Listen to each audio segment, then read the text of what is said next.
Hey, it's your boy Derek again. Just chilling. Just chilling with art history, It's my favorite thing. Well, right now. A lot of my interests change really quickly. It's like I have some kind of ADHD. Anyways, on to my main point. The Riace Warriors, absolutely astounding.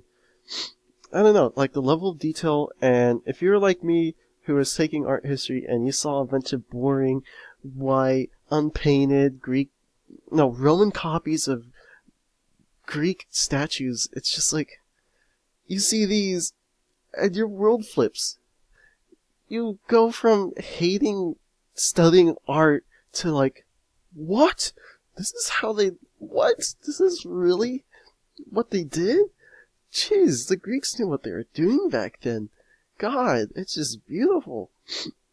Then, from an artistic standpoint, is it really beautiful? Because, does it really convey any messages or anything thought-provoking or anything that would unsettle people to make them change the way they think about something? Something about societal commentary does it have to provide? No. These are very simple sculptures. These are just what the Greeks thought were to be ideal, and they just really liked the idea of it.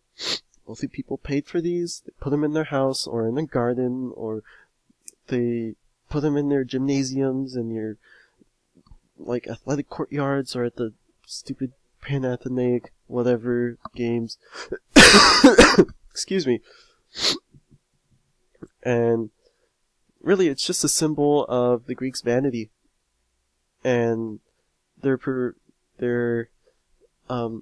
thirst for perfection and idealism through looks. But why not create something that's more symbolic, or something that's worth more than looks? Sure, looks might be worth something, but only to a certain extent.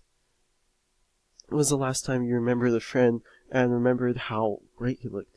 No, you remember how they made you feel.